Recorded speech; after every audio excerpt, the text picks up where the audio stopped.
A paz do Senhor Jesus, meus amados irmãos, amigos, amantes da Escola Bíblica Dominical. Estamos aqui mais uma vez neste vídeo, trazer o assunto da Escola Bíblica deste próximo domingo, dia 19 de janeiro de 2020, que tem por título a lição A Natureza do Ser Humano. Como nós já sabemos, eu estou neste empenho de trazer um pouco do conhecimento, um pouco do que vai ser abordado na Escola Bíblica Dominical. E peço que os irmãos me ajudem nestes vídeos, os que puderem estar visualizando os nossos vídeos, que possam visualizarem, que possam meditar na palavra que está sendo ensinada, que está sendo pregada, e que possam também deixar os seus comentários. Se puderem também, pode deixar o seu like, curtindo o nosso vídeo. E também pode ativar o sininho aí para que vocês possam receber os vídeos em primeira mão. Eu estou aqui neste empenho de trazer um pouco do assunto que será abordado na Escola Bíblica Dominical deste domingo, que tem por título A Natureza do Ser Humano. Como nós sabemos, nós estamos estudando o primeiro trimestre de 2020, como o título desta revista. O tema dessa revista é o assunto de antropologia, o tema que está sendo abordado durante todas as aulas, todo o semestre, todo o trimestre dessa revista, será abordado sobre o tema de antropologia bíblica. Nós sabemos que a antropologia bíblica, é a ciência, vamos dizer assim, é a ciência ou estudo que se aplica acerca do ser humano. E quando se trata de antropologia bíblica, está se referindo do que o homem é dentro do tratado bíblico-teológico, dentro da palavra de Deus. Porque existem várias áreas da antropologia, áreas de estudo da antropologia, como a antropologia física, a antropologia cultural, a antropologia biológica, a antropologia pré-histórica, a antropologia linguística, a antropologia psicológica, a antropologia social e a nossa, que é o tema desse trimestre, que é a antropologia bíblica. E o texto áureo em que nós estamos fundamentando o estudo deste domingo, onde trata sobre a natureza do ser humano, o texto áureo se encontra em 1 Tessalonicenses capítulo 5, versículo 23, que trata justamente da tricotomia do corpo humano, ou tricotomia do ser humano, onde o versículo bíblico nos diz assim: o mesmo Deus de paz vos santifique em tudo, em todo o vosso espírito, alma e corpo sejam plenamente conservados, irrepreensíveis para a vinda de nosso Senhor Jesus Cristo. A verdade prática, ela nos diz assim: a nossa tríplice natureza, a física, a mental e a espiritual, deve ser plenamente consagrada a Deus para que o mundo veja em nosso ser a imagem e a semelhança do Criador. A leitura bíblica em classe se encontra no livro do Gênesis, capítulo 1, versículo 26 ao 28, e o capítulo 2 e o versículo 7, que nos diz assim o texto sagrado: e disse Deus, façamos o homem à nossa imagem, conforme a nossa semelhança, e domine sobre os peixes do mar, e sobre as aves dos céus, e sobre o gado, e sobre toda a terra, e sobre todo réptil que se move sobre a terra. E criou Deus o homem à sua imagem, a imagem de Deus o criou, macho e fêmea os criou. E Deus os abençoou, e Deus lhe disse: frutificai, multiplicai-vos, e enchei a terra, e sujeitai-a, e dominai-a sobre os peixes do mar, e sobre as aves do céu, e sobre todo animal que se move sobre a terra. E capítulo 2, versículo 7 de Gênesis diz ainda: e formou o Senhor Deus o homem do pó da terra, e soprou em seus narizes o fôlego da vida, e o homem foi feito alma vivente. Como já foi falado, o tema que nós estamos tratando durante todo esse trimestre é sobre antropologia bíblica. A palavra antropologia, ela vem de dois radicais gregos, que é o radical antropo, que significa homem, e o radical logos, que significa estudo, tratado, em que nós estamos tratando e estudando sobre a personalidade, sobre o homem, onde estaremos tratando sobre a pessoa humana, o ser humano que Deus criou e que colocou sobre a face da terra, como o próprio diz, os versículos que nós lemos, para crescer, multiplicar e frutificar e povoar toda a terra. O homem, é o que é o ser humano, é um ser tricotômico. O que isso quer dizer? O que quer dizer tricotomia do ser humano? A tricotomia do ser humano, como já foi lido no versículo, no 1 Tessalonicenses capítulo 5, versículo 23, onde o apóstolo Paulo ele define as 3 partes do ser humano, que é corpo, alma e espírito. Esse chamado de corpo, alma e espírito é o que nós chamamos de tricotomia do ser humano. Os objetivos específicos da lição são destacados em 4. Nesta lição, ela traz 4 objetivos, sabendo que cada objetivo se refere a um ponto da lição. E como nós podemos ver, esta lição do domingo terá 4 pontos específicos em que será abordado o tema sobre a natureza do ser humano. O primeiro ponto, ou o primeiro objetivo, é mostrar a complexidade do ser humano. O segundo é elencar as características do ser humano, do corpo humano. Terceiro, destacar a alma como nosso elo com o mundo exterior. E quarto, relacionar o espírito com o nosso contato com Deus.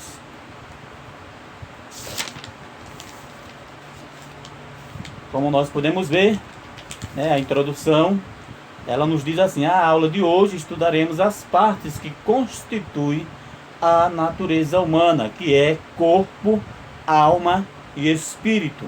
O objetivo desta lição não é apenas explorar a natureza humana, mas levar você a consagrar o seu corpo, a consagrar a sua alma, a consagrar o seu espírito ao Criador, ao Deus Todo-Poderoso, que é o mantenedor de todas as coisas. Amém? O primeiro ponto trata-se da complexidade do ser humano. A natureza do ser humano é distinta tanto em relação a Deus quanto em relação aos anjos. Vejamos, neste ponto, o comentarista ele vai tratar sobre a natureza de Deus, a natureza dos anjos e a natureza do ser humano, a natureza dos homens. Quando nós tratamos da natureza de Deus, existe dentro da teologia bíblica uma disciplina chamada teontologia, que é o estudo acerca do ser de Deus, aonde é tratado sobre todos os aspectos, todas as faces em que a Bíblia se direciona para Deus. E dentro delas nós encontramos a natureza de Deus. Ou seja, Deus é demasiadamente complexo. Isso podemos ver no Salmo de 139, verso 6. Deparando-se com a tal dificuldade de entendermos a complexidade da natureza de Deus, nós encontramos um teólogo chamado Tomás de Aquino, aonde ele define a seguinte frase: o máximo que conhecemos de Deus é que nada nós sabemos em relação ao que ele é. Isso é uma definição de que Tomás de Aquino falou acerca de Deus. Ou seja, tudo o que nós podemos compreender, tudo o que nós podemos entender ou buscamos entender dentro da palavra de Deus, ainda se constitui como nada em relação à pessoa de Deus. E então encontramos dentro da teontologia, dentro do estudo acerca do ser de Deus, atributos naturais e transcendentais do nosso Deus, onde podemos mencionar a seidade, a espiritualidade, a imensidade e a eternidade e imutabilidade de Deus. Os atributos imanentes e imutáveis de Deus são Onipotência, que é os atributos imanentes de Deus, né? Onipotência. O que é onipotência? É que Deus, ele é o único que tem todo o poder nos céus e na terra. A onipresença, porque Deus é o único ser que pode estar em todos os lugares ao mesmo tempo. Então, é um ser onipresente. E onisciente é que Deus sabe todas as coisas. Todas as coisas estão dentro do conhecimento de Deus, como nós podemos ver nas passagens bíblicas de Jó, capítulo 42, versículo 2, Salmo 139 e o Salmo 44, verso 21. Os atributos morais de Deus são esses. Podemos e devemos ser, podendo e devendo ser possuído por todos os seus servos, que é a santidade, a justiça, a misericórdia, a sabedoria e amor, conforme está escrito em Levíticos 19, versículo 2, que fala sobre a santidade. 1 João 3 e 7, que ele é a justiça. Colossenses 3 e 12, que Deus é misericordioso. Tiago 1 e 5, Deus é sábio e reparte conosco a sua sabedoria. Em 1 João capítulo 4, versículo 8, que Deus é amor e devemos também amar uns aos outros. Isso aqui é apenas uma partícula do que nos mostra a teontologia, falando sobre a natureza do ser de Deus.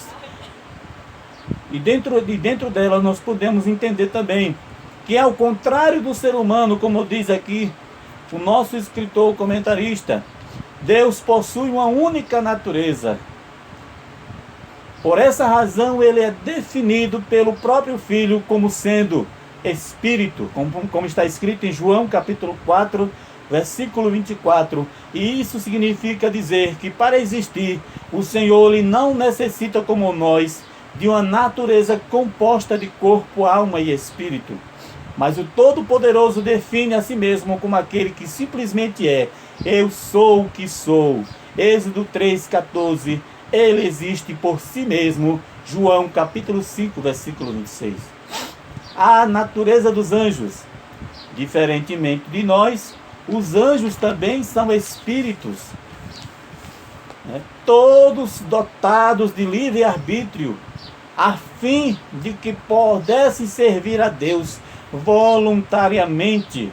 Como diz o salmista, Deus mandou e logo foram criados. Ou seja, os anjos são criaturas de Deus. Os aspectos da natureza dos anjos, como eu já disse, eles são espíritos. Encontramos esta referência em Hebreus capítulo 1, versículo 13 e 14.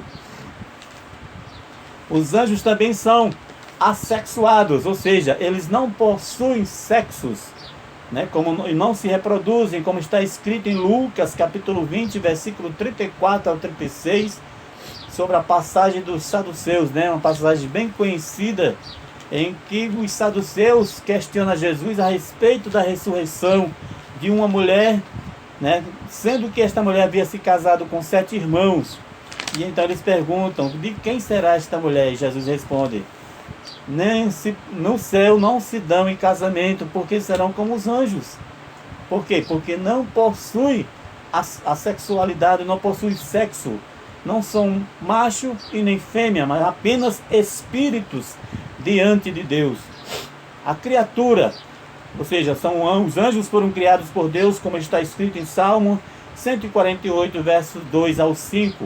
São seres imortais, pois não morrem. Lucas 20, 35 e 36.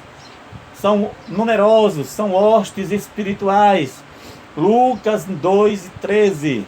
São velozes, não sujeitos ao espaço e ao nosso tempo. Daniel 9, 21. São seres pessoais, pois possuem características pessoais, conforme 2 Samuel 12 e 20. O caráter dos anjos são seres eleitos, santos e sábios e obedientes. E sua classificação é arcanjo, anjos, querubins e serafins. Isso aqui é o que se refere à natureza dos anjos.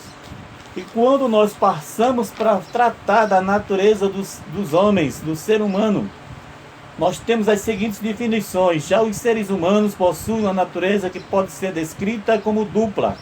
Uma física, que é o corpo, e uma espiritual, constituída de alma e espírito. Para vivermos neste mundo, necessitamos de nossa natureza completa. Se uma apartar-se da outra, morreremos. A tricotomia do ser humano, como já foi falado, tricotomia são 3 partes que constituem o ser humano, ou seja, o homem é um ser tricotômico, composto de 3 partes, como já foi falado, corpo, alma e espírito.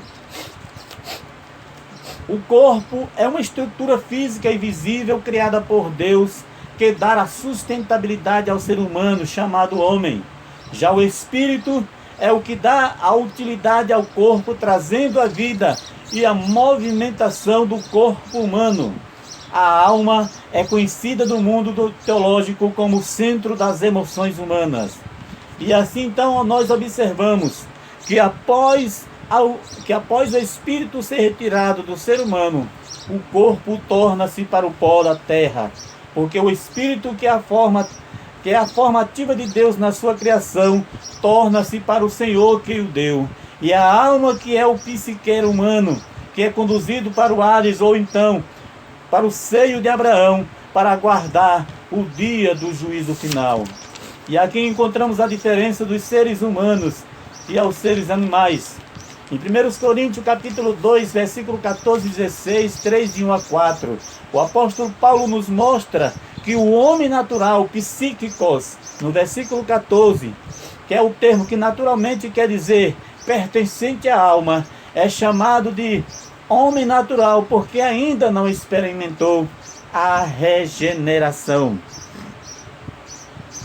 Então, nestes versículos nós encontramos 3 palavras gregas. O psíquicos, que é o homem natural, que não experimentou a regeneração do espírito, e o pneumáticos, que é o homem espiritual, né, que se refere à sua imaterialidade, que é a imaterialidade do Espírito, que uma vez ligada ao Espírito Santo, é dirigido e guiado por ele. Mesmo o homem tendo as características ou a parte importante, só é ativado quando o seu relacionamento é ativo com Deus. E também o apóstolo Paulo, em 1 Coríntios 3, e 1 a 2, ele também usa a expressão grega sarkinos, que significa o homem carnal, que neste caso o apóstolo Paulo está se referindo ao homem na sua natureza pecaminosa, visto que alguns crentes de Corinto, embora conhecendo a palavra de Deus, o Evangelho, ainda viviam como pessoas no mundo. Eles eram os imaturos, bebês recém-nascidos, ainda se alimentando com os primeiros rudimentos da fé. Por essas passagens do Novo Testamento, a natureza humana consiste numa parte externa, o corpo ou a carne, chamada de homem exterior, e a parte interna, denominada homem interior, composta de alma e espírito, conforme está escrito na nossa declaração de fé, que é a declaração de fé das Assembleias de Deus, na página 78. O segundo ponto trata-se das características do corpo humano, onde a parte física do homem veio ao pó da terra, ou seja, do pó da terra, não como do barro, como é ensinado. O homem ele não foi feito um boneco de barro, de estado bruto, mas ele foi feito, como diz a própria palavra de Deus, do pó da terra. Por quê? Porque segundo a ciência, muitos dizem que nos séculos passados, os ateístas, ou seja, os ateus, eles criticavam muito acerca da história do Gênesis, acerca de como Deus havia criado o ser humano. E então, em 1982, a ciência acabou por descobrir que o corpo humano, o corpo do ser humano, também tem sua constituição dentro dele, que é de igual à constituição do pó da terra. Podemos encontrar, a ciência pode comprovar, que os elementos químicos que se encontram no barro, ou no pó da terra, ou na argila, né? De um modo sobrenatural, Deus formou cada parte do corpo humano, combinando-a de maneira jamais compreendida. O corpo é a parte inferior do homem, que se constitui de elementos químicos da terra, como o oxigênio, o carbono, o hidrogênio, o nitrogênio, o cálcio, o zinco e outros alimentos como fósforo, potássio, enxofre, sódio, cloro, iodo, ferro, cobre. E através do corpo físico é que o homem entra em contato com o mundo material. Por isso que nós falamos que o homem ele tem também a sua tangibilidade, né? Aonde ele tem esse contato direto com o mundo exterior. Como diz aqui, a visibilidade e a tangibilidade, ou seja, envolto num corpo material. O ser humano pode ser visto e tocado. Aliás, a visibilidade e a tangibilidade, aquilo que se pode tocar, foram as provas que o Senhor Jesus apresentou a Tomé, como evidências da sua ressurreição física. O discípulo incrédulo só veio a convencer-se da verdade depois de ter visto e tocado as feridas do Cordeiro de Deus. Amém, meus amados irmãos? E então, é através da tangibilidade do corpo, ou seja, do que o corpo é, né, físico, que pode ser tocado, é que o homem ele tem contato com o mundo físico. Encontramos também na Bíblia Sagrada, no hebraico, a palavra corpo, que é bazar ou baçar, e no grego soma, que é normalmente usada para o aspecto exterior material da natureza humana, conforme Mateus 10 e 28. Porque o corpo físico, ele é o invólucro da alma e do espírito. O corpo pode decompor-se e ser destruído, considerado morto, quando o espírito deixa, conforme Tiago 2 e 26.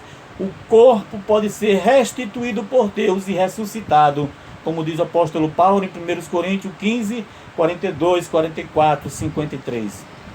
São 5 as faculdades principais que manifestam através do corpo: a visão, a audição, o olfato, o tato e o paladar. Todo ser vivo, incluindo o homem, nasce, cresce, desenvolve-se e morre. Essa é a lei. Só admite exceção quando na vinda de Jesus estiver vivo, no momento do arrebatamento da igreja. Amém, irmãos? O quarto e o último tópico trata sobre o espírito e o nosso contato com Deus. Quem fala que o espírito humano, por ser o elo entre o corpo e Deus, é a sede de nossa comunhão com o Pai Celeste. Na Bíblia, o espírito e a alma são tomados, às vezes, como sinônimos. Primeiro, o que é espírito? Em termos simples, o espírito compõe juntamente com a alma a parte imaterial do ser humano. Embora distinto um do outro, não pode separar-se. Somente a palavra de Deus, como já vimos, é capaz de alcançar a divisão entre ambos, como está escrito em Hebreus 4 e 12, né? Que a palavra de Deus é viva e eficaz, mais penetrante do que espada alguma de 2 gumes, que penetra na alma, na divisão da alma, do espírito, das juntas e medulas. Aí está uma outra definição da tricotomia do corpo humano, do ser humano. O elo entre o nosso corpo e Deus. É por meio do nosso espírito que nos comunicamos com Deus. Apocalipse 1 e 10. Foi em seu espírito, portanto, que João percebeu a revelação do Apocalipse. Paulo, no serviço missionário, estava no espírito, em comunhão com Deus e com os irmãos. 1 Coríntios 5 e 4. A sede de nossa comunhão com Deus. Assim como a alma é a sede da nossa emoção, né? Como se fosse a ligação, uma liga entre o corpo e o espírito. A alma está fazendo essa ligação, este elo entre o corpo e espírito, enquanto que o espírito ele faz o elo da ligação do corpo, alma, ao Espírito Santo de Deus, fazendo assim uma total ligação, um total elo de comunhão com o nosso Deus. Então diz aqui, através de nosso espírito, temos as experiências e encontros com Deus. Eis a experiência do profeta. Portanto, a verdadeira alegria divina manifesta-se em primeiro lugar em nosso espírito, pois é neste ser, em todo ser, que se consagra-se ao serviço divino. O nosso espírito tanto fala em mistério, tanto como ora também em mistério. O espírito também pode abrigar a soberba, como está escrito em Provérbios, capítulo 16, versículo 18. Por isso, quando o ímpio falece, o seu espírito e também a alma, porquanto ambos são inseparáveis, é aprisionada até o dia do juízo final, como está escrito em 1 Pedro 3 e 19. Amém? A palavra espírito nós encontramos 387 vezes no Antigo Testamento. No hebraico é chamado de ruach, ou ruach, que significa espírito, respiração, fôlego de vida, hábito. E também denota a totalidade da consciência imaterial do homem, conforme está escrito em Provérbios 16 e 32.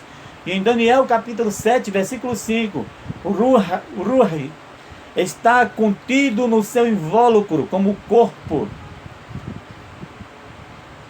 O Paine indica que tanto o Nefesh quanto o Ruach pode partir do corpo na ocasião da morte, mesmo assim existindo um estado separado dele. Conclusão do assunto, já que está se estendendo um pouco, meus amados irmãos, e eu quero apenas dar somente alguns resumos, falando que a revista, ela trata da antropologia bíblica.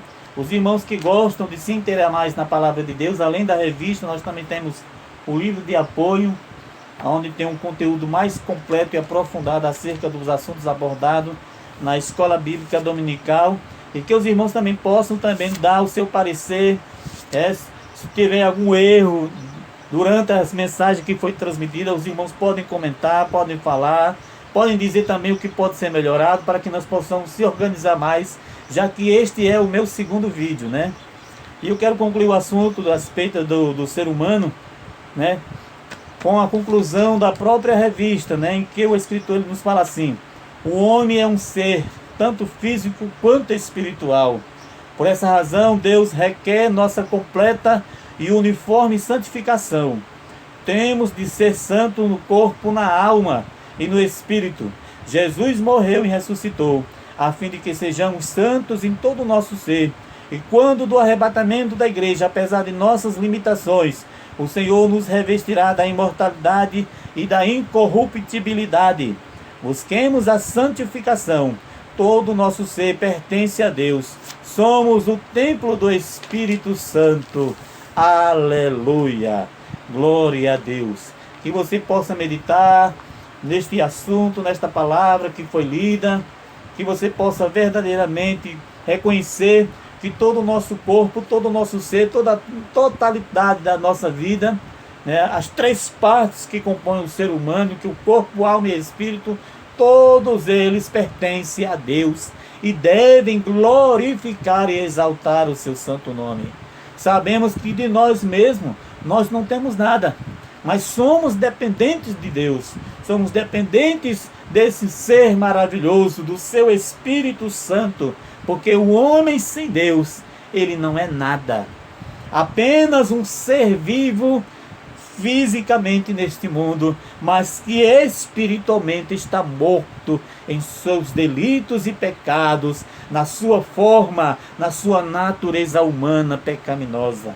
Portanto, Deus dá a liberdade, Deus também dá o direito e o livre-árbitro de que esse homem se erga para Deus e se volte para Deus, entregando toda a totalidade do seu ser, toda a sua alma, todo o seu espírito e todo o seu corpo. Que você, meu amado irmão, possa neste momento refletir sobre esta lição e que você possa verdadeiramente conservar toda a sua alma, todo o seu espírito diante da presença de Deus, como está escrito em 1 Tessalonicenses 5:23, que diz: e o mesmo Deus de paz vos santifique em tudo, e todo o vosso ser, alma, corpo, sejam plenamente conservados, irrepreensíveis para a vinda de nosso Senhor Jesus Cristo. E que Deus abençoe, e que você possa ir curtir esta aula e possa deixar os seus comentários. Que Deus abençoe, e que a próxima aula, em nome de Jesus, você possa se enriquecer mais ainda do conhecimento da palavra de Deus. E eu agradeço esta oportunidade de você estar ouvindo esta mensagem neste momento, nesta hora. Tudo isso eu te agradeço, meu amado amigo, e quero dizer que sou grato por tudo, em nome do Senhor Jesus. A paz do Senhor Jesus, e permaneçam na presença dele até a volta de Jesus. Amém?